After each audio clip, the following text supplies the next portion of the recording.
What's going on, everybody, and welcome to episode 83 of the Book Binge, where this week we're doing another one of my videos that isn't going to get any views or any watch time or any traction, and that is okay because we are covering the Underland Chronicles by Suzanne Collins, or Susan Collins. Sorry if I'm pronouncing it wrong. I've just always said it in my head as Suzanne for whatever reason, so if that's incorrect, I apologize, like, for sure.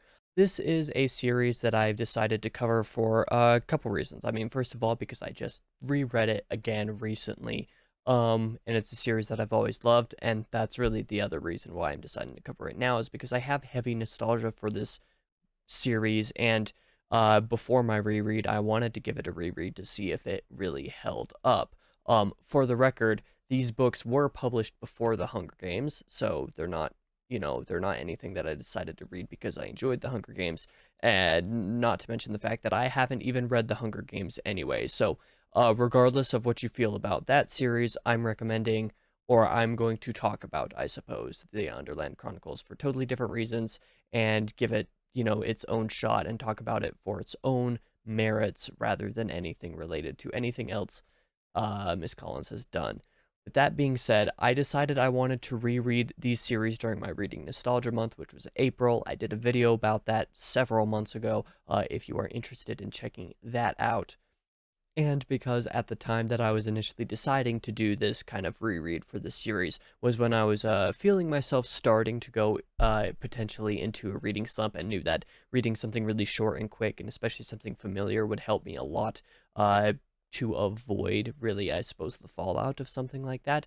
I recorded a video about reading slumps as well, although that's not going to be coming out for quite a while. That'll be many episodes in the future, but that is something that you could have on your radar if you happen to be watching this video. But with that all being said, I've been rambling a lot and none of this has made any sense. Let's just go ahead and get into the actual good and bad of the series, because the shorter this video, the less it'll hurt my channel in the long run. The good of the Underland Chronicles is I really feel like a lot of the good comes down to kind of what it's doing with the prophecy types of plots that middle grade and YA books tend to feature a lot of. Notable books and series, especially that feature prophecies a lot, are Rick Riordan books, so things like Percy Jackson and the Olympians, Heroes of Olympus. These other books and series like this tend to feature prophecies as kind of one of the main things that the plot centers around. The way that the books tend to be structured tend to be around the prophecies, which I think is a trope. It's probably one of my favorite tropes, all things considered, not just because I have a lot of nostalgia for it and for books and authors that do it, but because prophecies that are done well just make the very best of what a book can be, right? Because prophecies can basically tell you what's going to happen in the book, but also be written in a way that's cryptic enough that you can't predict per se what's going to happen in the book, or that the full meaning of it, I suppose, may not come into full effect until after you've read it and you look back on it later, once you've finished the book. I feel like this is something that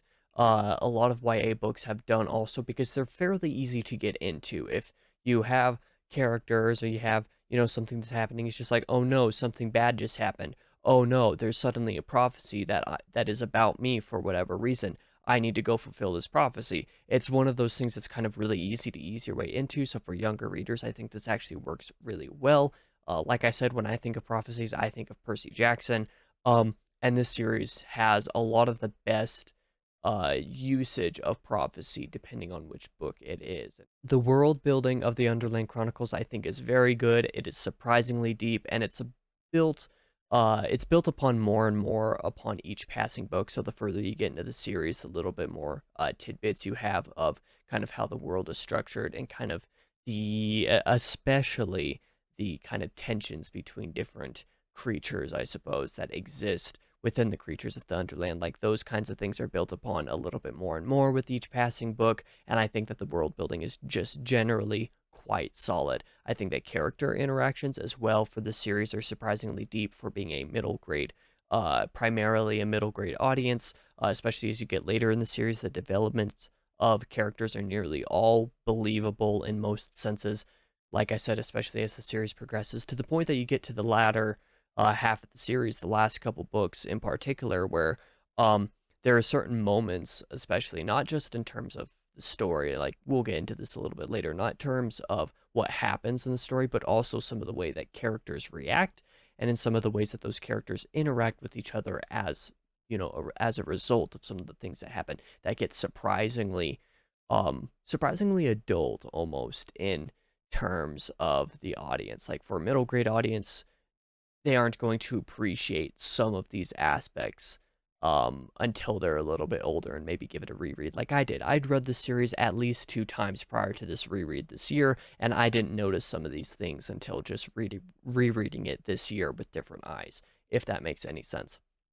One of the things that's I'm going to put into the good of the series, but can also be sort of labeled as the bad to a certain extent, is that the series is a little bit formulaic, especially early on, in a way that means that you just can kind of turn your brain off half the time, which, like I said, that can be a bad thing for some people. But if you want something that's really quick and really easy, because like look at the size of the font and how many words are on each page. Like, I'm a slow reader. I've said this a million times on the channel, but I can read one of these books. Like, if I'm really trying, I can read 1 minute or 1 page every minute. It's closer to a minute and a half on average, but that kind of speed is something that only happens with this series. I've not read any other books where I've been able to read a page that quickly. So I can just kind of turn my brain off half the time, especially early on. The last couple books, it's a little bit harder to do that because they're a little bit more aged up. But early on in the series, they're kind of like one of those, just turn your brain off and just read something that's kind of enjoyable. It's one of those types of series, especially if you're a little bit older. I feel like for the most part, the stakes are also rather well suited for the audience. The way that the plots are resolved, the way that revelations throughout the plot are utilized, the way that a lot of things feel for the main characters just feel kind of right for attention for the audience. Because I feel like one of the things that Percy Jackson does so well is makes it feel like the tension is there, makes it feel like there's actual danger and high stakes involved, while also still being somehow like strangely manageable for characters that are in their preteens essentially. I get that kind of sense with the series, although admittedly I feel like by the time you get to the latter half of the series that Gregor should be much older than he is, because compared to a series like Percy Jackson where it takes place over approximately 5 or a little bit more years because it's 5 books and each book is kind of episodic, I suppose. This series actually only takes place over the course of about a year, maybe a little bit more, maybe even a little bit less. So barely any time passes comparatively, even though there's a lot of big developments. That's probably my biggest gripe with the series, actually, but we'll get into that again a little bit later. I really like the fable like elements of the series that are really fantastic. Kind of the way that a lot of children's stories, especially old and classic children's stories, feature talking animals and large animals, so animals that are the size of people, and that is something that this series includes. And all of those animals also talk and interact with the humans to some degree, and allowing these animals to talk is really what makes the series very charming. And speaking of charming, that's what the series is. That is like the one word summary of the series. From beginning to end is charming. The one thing that stays consistent about the entire book series is that it is charming. I had a very great time using these as palate cleansers. Now, moving on to the bad, there are some things that are not going to work for some people. I did mention being a little bit formulaic, and it is definitely a bit formulaic in those first 3 books. In fact, they're formulaic to the point that every book is split into 3 parts, and each of those 3 parts has 9 chapters. So all 5 books are 27 chapters long, with 3 parts that each have 9 chapters apiece. It's a little bit too formulaic. In fact, the first 2 books are actually pretty much the exact same length, and then the next 2 books are very similar in length as well. Although, fortunately, by the time you get to the 4th and especially the 5th book, they don't try to fit this formula quite as much. Instead, just do what they need to do to tell the story that they're needing to tell. But those first couple books are very formulaic and definitely following some type of pattern. Even the 3rd book is following a similar pattern, even if it includes a little bit of something else in there as well. I did mention, I believe I mentioned briefly throughout the review up to this point, that the series is surprisingly more middle grade than it is YA. because I had remembered it being more YA-ish, and that is true for the last two books, books 4 and 5 in particular. But the first two books and even the third book as well are a lot more middle grade than I had remembered them being before I started this reread. Of course, that's not inherently a bad thing, but was definitely a little bit jarring at first, especially since I think this first book here, I think this might have been the author's first book, period. Don't quote me on that, but I want to say it was her debut. So, with that being the case, they're actually surprisingly good, even these first couple books, especially considering the audience. The ugly of the series is kind of something that I mentioned being the good with kind of the fable elements. Um, if giant rats, cockroaches, bats, ants, and basically everything else under the sun is something that you aren't a fan of, that's definitely going to fall into the ugly side of things. But even those have their place and they're very charming and, have an interesting type of stakes that you know, a lot of things that aren't meant for children just tend to not have or utilize. And that's something that I really appreciate about the series. I love how the series also can definitely shift or deepen the way kids think about some of these creatures. Instead of, say, for example, cockroaches just being these disgusting bugs, it might make certain people look at them a little bit different and just be like, okay, well, there's maybe a little bit more depth there just as a result of the series. Sure, some of that might seem a little bit superficial just based off of how things go throughout the series and, the fact that it doesn't actually change how these creatures are in real life, but it is something that could be a little bit fun, at least for younger kids. But with all that being said, let me go ahead and rank these 5 books for you. In fact, this was actually surprisingly easy to rank. It is nearly just this. Like, if you went from beginning to end, it is nearly that ranking. So there is one major difference, though. So let's just go ahead and talk about it. I think the weakest book in the series is Gregor and the Prophecy of Bane. So that is book 2 of the series. It does do some good work in terms of expanding certain characters and relationships and certain interactions and stuff like that. Does some of that a little bit more and is able to dig into that following the first book and how certain things were already starting to develop there. But even in that case, I think the main problem with book 2 is that it follows book 1's formula a little bit too closely to the point that, like I said, they're pretty much exactly the same length. Like, it's exactly the same, if not just about the same page count. So book 1 is 308 pages. Book 2 is 309 pages. So they're pretty much exactly the same length. And as such, book 2 does follow the formula a bit too closely, but does also do some things that separate it from the first book in ways that I enjoy. But the fourth ranking is definitely going to be book 1, Gregor the Overlander. It has a good opening. It does a very good job setting up the world. Like I said, the world building is something that I really enjoyed. This first book does a lot of that in the very first part of it. But with that being said, because it's middle grade, because it's such a short book, by the time you actually start to get into the plot of the book, you're already into part 2. You're already a third of the way through the novel.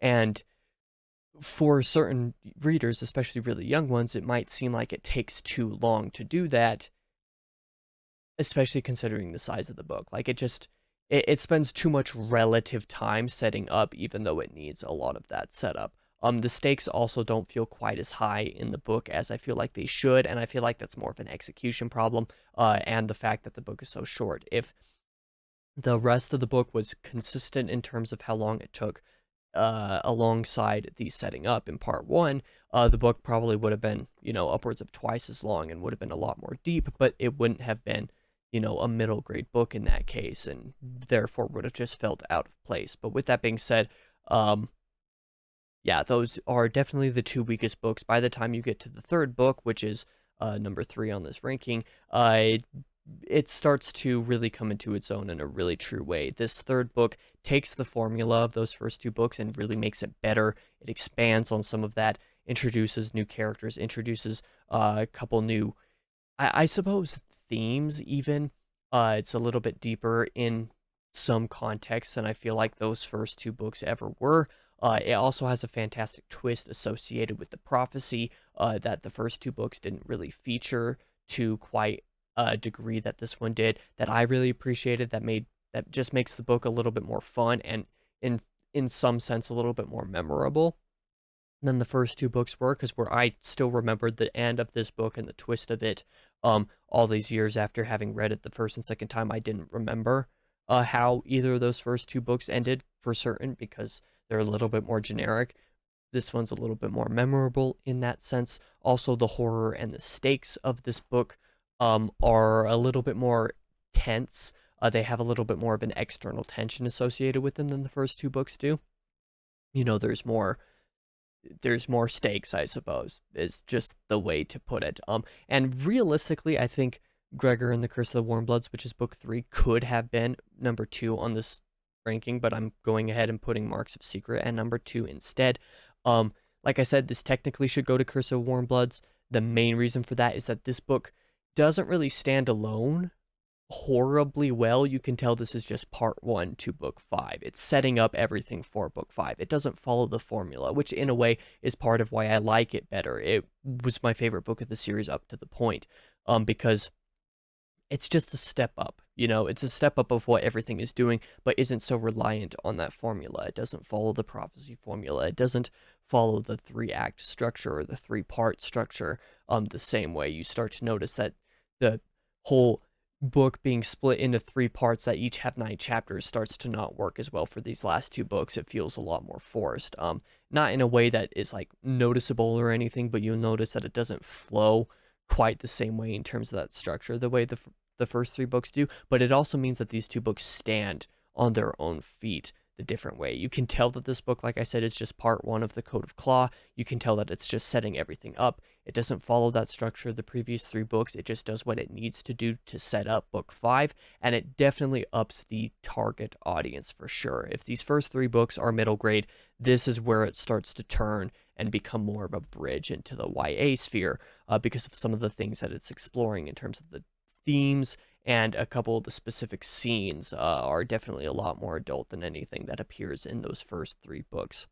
But since we've gotten at this point of the list, it is just important to note that books 1 and 2 are pretty much similar quality. They're more or less interchangeable there at the bottom of the list. And then books 3 and 4 they're similar levels of quality, although book 4, I think, is a better book because it's not following a formula the way that book 3 is, but even then, they're still more or less interchangeable at that part. But book 5 is easily the best book of the series. The series more or less improves with every book as it goes on for the most part.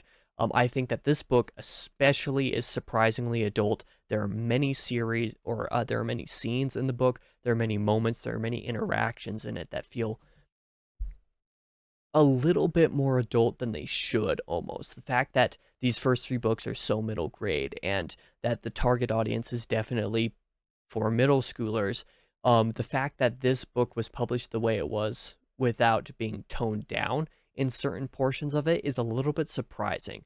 It wasn't anything that I would say I necessarily noticed while I was reading it when I was younger, but looking back at it now as an adult and having done this reread, I suppose, definitely makes me look at it a little bit differently. Like, wow, the fact that this book was published for middle schoolers is almost insane to me. It's not that adult. It's not like you need to be a high schooler to read it. Obviously not. It's not even like you need to be a teenager to read it.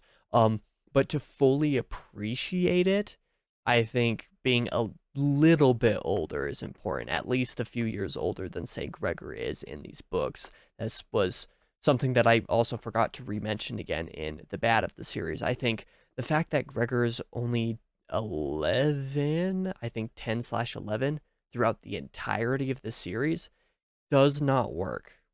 Like, this protagonist should definitely be about 3 or 4 years older.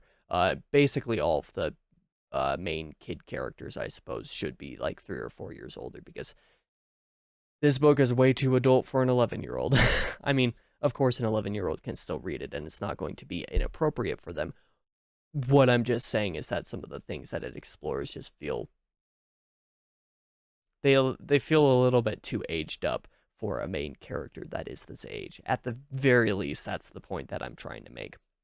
But with that being said, I do think that this book is very, very, very good in its usage of certain characters and relationships and how that changes, because you may not notice in the first few books how certain character relationships are changing a whole lot. You might see a little bit of development, but books 4 and 5 are where you see that that development actually did happen, where things are actually different. And I really appreciated that aspect of it. But there's also a couple points in the book that are just really poignant. There's one part in particular in the climax of it, and the climax of this book is really good. That nearly brought me to tears, and I'm not necessarily super ashamed to say that, but it does feel weird to say that because it really did like just you if you become the main character close enough, um yeah, this climax definitely hits pretty hard. There are a couple notable twists in this book as well, set up from midway through the series actually. And then there are just other aspects of the book that are just really a lot more impactful than I was expecting them to be. After reading these first 3 books especially, I was like, okay, well this series just isn't going to hold up as much as I hoped it would. But I would say this 5th book definitely holds up the way that I hoped it would. The first 3 books don't necessarily. The 4th book doesn't, just because it doesn't stand alone quite as much as it could or should. Like, these two should really have just been one book, all things considered, in terms of a true plotting perspective. But with that being said, there were a couple problems that I did have with this specific book. Mostly that there's a couple things that were a little bit contrived. There's a couple elements of it that were a little bit forced, including a specific aspect to um, an aspect of Gregor, I suppose, as a character that isn't utilized nearly enough, especially considering how much it was, uh, talked about and set up earlier in the series, earlier in the book, earlier in book 4.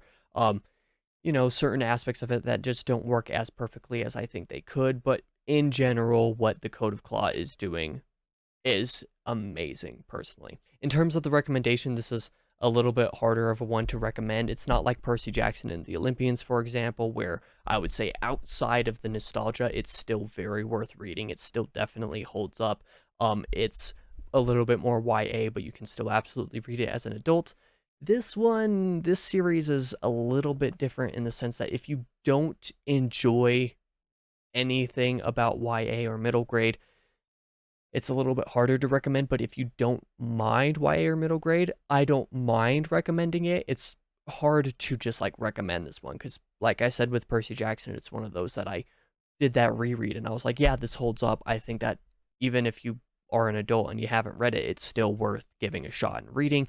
This is one that's like, if you're an adult, especially, and you haven't read it, I would probably not recommend reading it unless you have kids to read it to, and if they're at that age. And that's really where the recommendation comes to. If you have kids who are sort of in that preteen age range or so, especially in the early teenagers, like I would say between the ages of 10 and 13 for the most part, somewhere in that age range. If you have any kids who are reading and they're that age, I recommend this for sure, 100%, absolutely. Or if you have kids in that age range and they prefer for you to read to them, I do recommend that you do so because they'll enjoy it and you might have a fun enough time with it reading for them.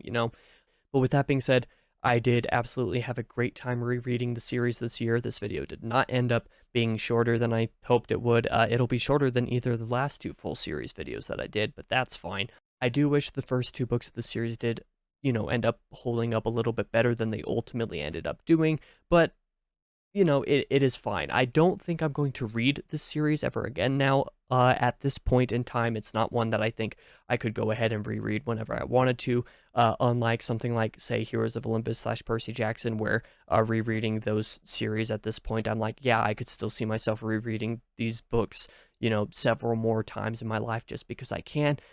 Even though the Code of Claw is genuinely still a favorite of mine now, it absolutely holds up independently. I don't think I'm going to reread the full series again at this point, so that's kind of one of the other things. But on Tuesday, of course, just as always, I'll have my monthly reading wrap up in TBR, which this month there's going to be a lot to talk about for sure on that one. So thank you guys for watching again. I'll be back in the next video.